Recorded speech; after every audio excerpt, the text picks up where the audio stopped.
Prologue. Darkness.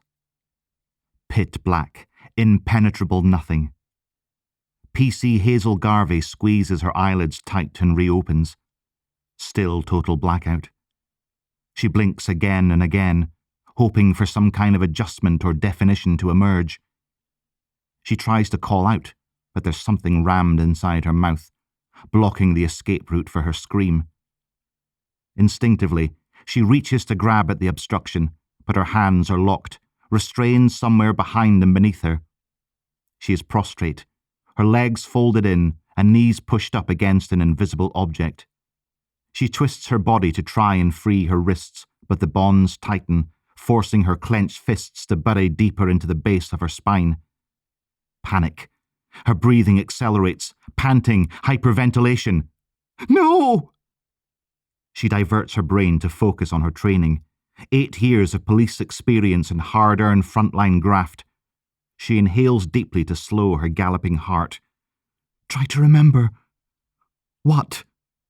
Who? The sludge engulfing her mind slides, and scenes slither past in haphazard and tangled succession. The frantic, noisy bar, the Fells Inn, their usual haunt. Her team crowded around a table congested with empty glasses and cigarette packets. Everyone drinking, laughing, taking the piss, the usual banter. A birthday celebration for Fiona. The movie reel judders. What next? Fucking remember! Fiona on her feet, face flushed, happy. A toast, howls of laughter. I fell off my chair. Was I pissed? In the loo, retching in the sink. I left early.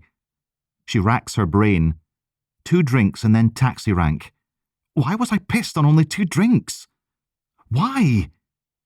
She remembers the nausea and fleeing before she spewed again. She would never live it down. What next? Nothing. The jittering reel freeze frames and the screen blackens once more. Only 2 drinks. And then it hits her. She'd been spiked. Fuck! Somewhere in the bar, somebody loaded her vodka. But who? She holds her breath and listens. Silence. She twists her neck. Her cheek brushes against something rough. A blanket? Or a sack? A loud clack above her head, like a door opening. A pinhole of light appears. A tiny fissure in a deep pothole. She jerks back, trying to see, but something grabs her arms and legs. She hears the wind and the rustle of trees, and in the distance, a solitary crow crying out. And now the crunch of footsteps on gravel, her body bobbing up and down. Someone is carrying her. She kicks out and lunges sideways, but the grip is too tight and the footsteps remain steady and assured. 5, 6, 7, 8 steps.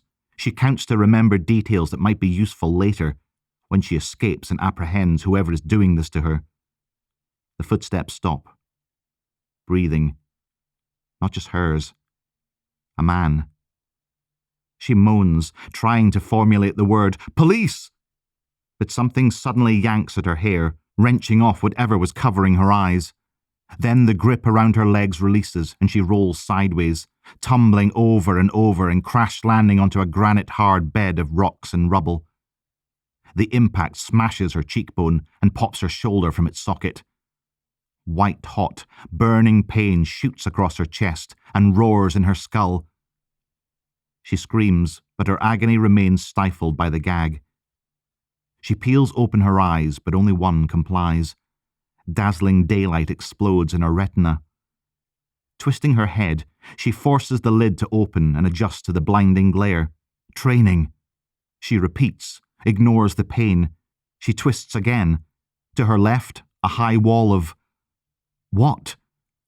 She squints again. Mud and dirt. She turns back to the light. A silhouette emerges, as though from the heart of the sun. A towering figure. A beast. Looming over her like Frankenstein's abomination. An object glistens in the sun's rays. A gun or a knife? The beast's arm shifts left and right. Now she can see. It is her police ID.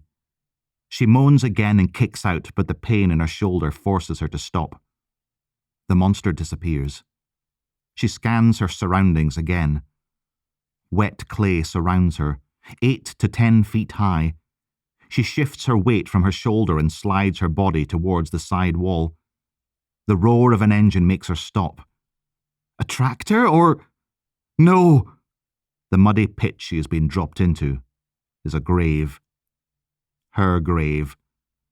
A tire appears at the edge of the precipice, and a digger's boom teeters overhead. And with the deafening screech of hydraulic fluid racing through gears, its laden bucket spills 1/4 of a ton of excavated mud and rocks onto PC Garvey's legs. No! Her muffled plea is futile. The tires retreat, then moments later return. A second load spews from the loader, and a third, burying her chest and compressing her ribcage until it cracks.